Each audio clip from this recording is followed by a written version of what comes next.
नमस्कार, आप देख रहे हैं ब्रेकिंग न्यूज। अभी हम हैं शेखपुरा हाउस में और आज प्रशांत किशोर बिहार विधानसभा का घेराव करने के लिए निकलेंगे। इसको लेकर के पूरा गहमा गहमी का माहौल है। शेखपुरा हाउस में जन स्वराज के कार्यकर्ताओं और नेताओं की जुटान हुई है और बताया जा रहा है कि कुछ ही देर के बाद यहाँ से प्रशांत किशोर निकलेंगे, उन टीम की अगुवाई करते हुए जाएंगे और कहां तक उनको जाने दिया जाता है। लगातार आज जो है तीसरा दिन विधानसभा में हंगामा है और आज प्रशांत किशोर के कारण इस गर्मी में राजनीतिक पारा चढ़ गया। राजीव जी क्या है आज का प्रोग्राम? देखिए, आप लगातार देख रहे हैं कि पिछले 35 साल से आरजेडी, बीजेपी और एनडीए की सरकार चल रही है। बिहार आज भी सबसे निचले पायदान पे है। तो इन मुद्दों को लेके और खासकर जो नीतीश सरकार 3 मुद्दे को लेके जो घोषणा की थी कि गरीबों को हम लोग 2 लाख देंगे, 3 जमीन देंगे और सर्वे जमीन का जो सर्वे हो रहा है उसको लेके जो है उसको लेके हम लोग घेराव कर रहे हैं। सरकार से मांग कर रहे हैं कि कब ये होगी, आपने जो घोषणाएं की है वो कब आप लागू कर रहे हैं। जाहिर बात है सरकार जब जातीय सर्वे हुआ था, गन्ना हुआ था, उस समय हुआ था कि 2 लाख रुपया हर गरीब को रोजगार के लिए मिलेगा। जी तो वो सब कुछ हुआ नहीं, जमीन पे कुछ हुआ नहीं। कुछ लोगों को जमीन दिया भी गया लेकिन उसका पोजीशन भी नहीं मिला। इन सारे मुद्दों को लेके जन स्वराज पार्टी एक संसद का ये विधानसभा का घेराव कर रही है और आप देख रहे हैं कि हजारों की संख्या में इस गर्मी में हजारों की संख्या में कार्यकर्ता आए हुए हैं, अभी भी आ रहे हैं। सबसे बड़ी बात है कि इस गर्मी में जिस प्रकार से कार्यकर्ताओं में उत्साह है, तो मेरा आखिरी सवाल आपसे है कि इस गर्मी में आप लोग विधानसभा का घेराव कीजिएगा, सरकार का पसीना छुड़ाइएगा। एकदम भले गर्मी ये हम लोग लग रही है लेकिन पसीना इस बार सरकार की छूटेगा, सरकार का पसीना छूटेगा और ये आंदोलन लगातार जारी रहेगा। एकदम लगातार जारी रहेगा और जब तक कि जनता जागेगी नहीं, ये सत्ता के लोभी अपना सत्ता छोड़ेंगे नहीं, तब तक हमारा मुहिम ये जारी रहेगा। जनता को जगाते रहेंगे। कार्यकर्ताओं में उत्साह है। बाबा कहाँ से आए हैं?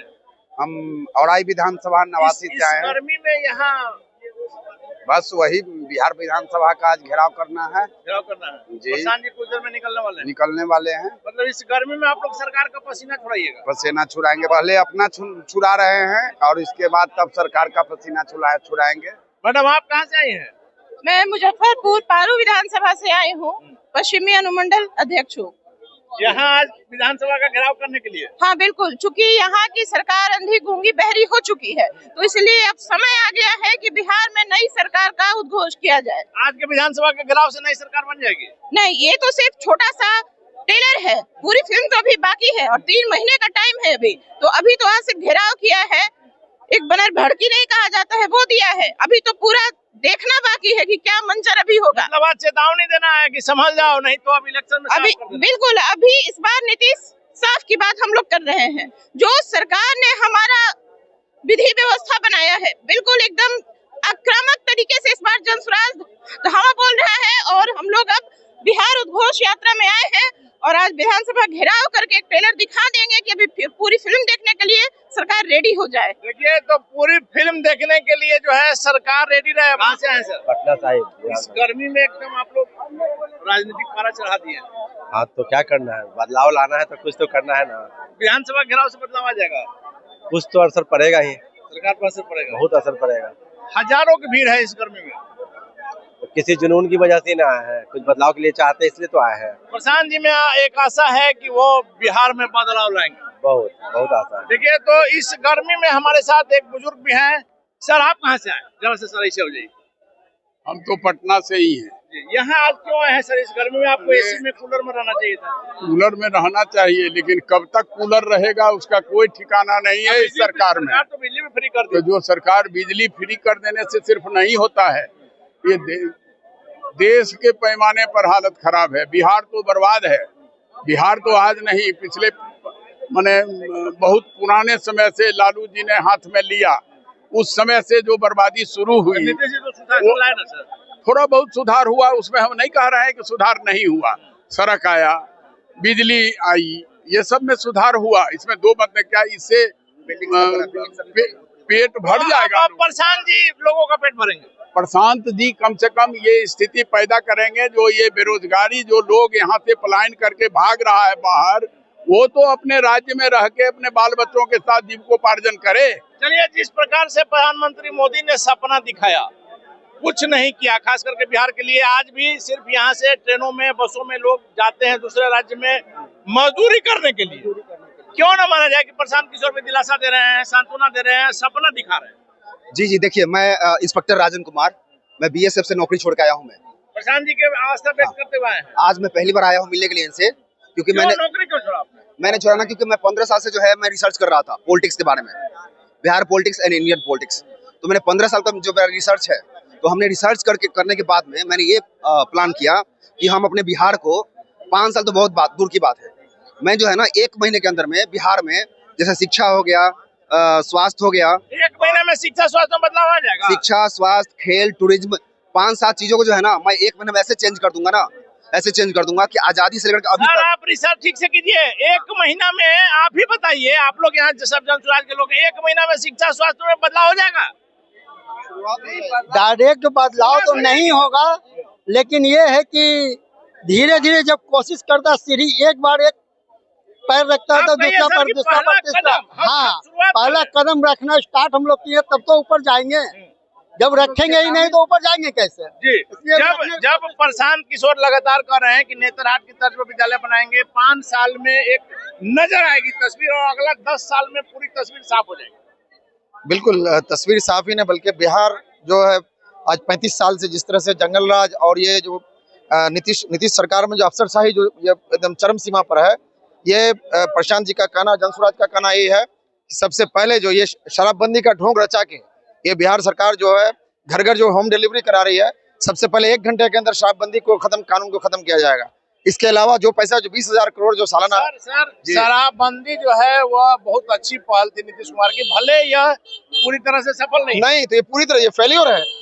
और आज जो है जो शराब का माफिया है और जो पुलिस प्रशासन है, पूरा माफियागिरी जो चल रही है, ये शराब को शराब को जो है बेच रही है। तो कहा कि हमारी सरकार आएगी, एकदम इसको बंद किया जाएगा, इससे राजस्व भी आएगा और उसी पैसा को शिक्षा में हर साल 20,000 करोड़ खर्च किया जाएगा। चलिए, शिक्षा में खड़ा किया। सुनिए, मैं जो है ये चीज जो आप बोले हैं शराबबंदी वाला, ये चीज मैं प्रधान जी को मैं एडवाइस भी करूंगा, और मैंने कई मीडिया वाले को जो है मैं अभी तक जो इंटरव्यू दिया हूँ उसमें मैं साफ साफ कह रहा हूँ कि ये जो शराबबंदी है बहुत अच्छी चीज है। ये प्रधान जी को कहीं ना कहीं इसके बारे में कुछ लगा होगा, मैं उनसे रिक्वेस्ट करूंगा। मैं उनसे मिलने आया हूँ, मैं कोई टिकट के लिए नहीं आया हूँ, मैं स्पेशली मेरा जो 15 साल का रिसर्च है उसके बारे में उनको मैं देने के लिए उसके लिए आप आए हैं, हम समझ गए। कहाँ से आए हैं सर? मेरा नाम इंतजार आलम हुआ, भागलपुर से आए हुए हैं।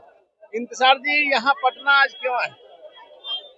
पटना हम लोग 1 करोड़ जनता से हस्ताक्षर करवा करके मुख्यमंत्री का घेराव करने आए हैं, विधानसभा का घेराव करने आए हैं कि आप जो वादा किए थे कि 2-2 लाख रुपया हर बेरोजगार को दिया जाएगा, भूमि सर्वे में जो लगातार जो हाँ, बस इसी को लेकर करके हम लोग जुटे हुए हैं।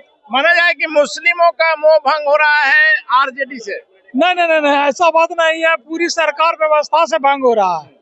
हम लोग नया व्यवस्था लाना चाहते हैं। मुस्लिम का वोट इस बार किधर जाएगा? मुस्लिम का वोट आपकी जनसुराज को जाएगा। देखिए तो भैया, जय बिहार, जय जनसुराज, दिनेश कुमार देव प्रभारी दीघा विधानसभा।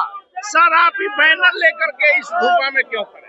अभी जो हमारे मुख्यमंत्री है, ये साजिश के तहत बहुत सारे चुनाव भी नहीं करवाए। जैसे जिला परियोजना की समिति का निर्वाचन होना चाहिए था, 4 साल से नहीं हुआ है, और सारे विकास का कार्यक्रम जो है उसी योजना के तहत होता है और उसमें जनप्रतिनिधि मेंबर होते हैं। इन्होंने नहीं करवाया है और ये चुनाव नहीं करवाने से सारा पावर मुख्यमंत्री में निहित हो जाता है। सर, आप लोग मुख्यमंत्री पर जो आरोप लगाते हैं, आप लोग बोलते हैं कि इसी जदयू के राष्ट्रीय उपाध्यक्ष हुआ करते थे प्रशांत जी। जी, तो उन्होंने घूस के देखा कि कितना भ्रष्ट है, कितना सरे हुए हैं, सारा सर्वे कर लिया, उसके बाद लगा कि ये रहने लायक नहीं, इनको उखाड़ा जाए, इनको उखाड़ा जाए। जी। देखिए तो आज बोलिए, जब नीतीश कुमार मुख्यमंत्री होकर के जब राष्ट्रगान का अपमान कर सकते हैं, अगर वही कोई बच्चा अगर मान ली कि राष्ट्रगान गा करके अगर सिगरेट पी करके कुछ गाना गा देगा, राष्ट्रगान का अपमान करेगा, तो उस पर कार्रवाई होगा। लेकिन मुख्यमंत्री नीतीश कुमार पर कार्रवाई नहीं हुआ, इससे हम ज्यादा बहुत अवगत हैं। चलिए, वो तो अलग बात है, लेकिन युवा जो है, कहा जा रहा है कि प्रशांत किशोर की तरफ आशा भरी निगाह से देख रहा है, क्योंकि सबसे बड़ा अभिश्राप हम समझते हैं कि बेरोजगारी प्रशांत किशोर की तरफ से, इसलिए उनकी बातों में उम्मीद झलकती है कि ये कुछ कर सकते हैं। इन्होंने प्रूव भी किया अपने आप को कि 10-12 राज्यों में सरकार बदला, और इसलिए हम लोग युवा उनकी तरफ देख रहे हैं कि अच्छी उम्मीदों की तरफ से वो आएंगे तो युवाओं को पलायन से रोकेंगे। वो उनके घोषणा पत्र में है, एक तरह से बोला। लग रहा है कि रुक जाएगा, क्योंकि प्रशांत भी कहीं मोदी जी की तरह सपना तो नहीं दिखा। नहीं, उनकी बातों से फर्स्ट टाइम ऐसा लीडर मिला है जो बिहार के अंदर, जो कहा गया कि मैं 10 से 12 हजार की नौकरी में यहाँ व्यवस्था यहाँ के लिए 10 से 12 हजार की नौकरी के लिए बिहार से बाहर नहीं जाना नहीं पड़ेगा। अभी तक जितने भी लोग हैं, तेजस्वी यादव, तेज प्रताप यादव, नीतीश कुमार, संजय झा, जो एनी बड़ी लीडर, किसी ने नहीं कहा कि मैं आपकी नौकरी के लिए 15,000 के लिए 10,000 की नौकरी के लिए मैं यही पलायन तो एक बहुत बड़ा अभिश्राप है।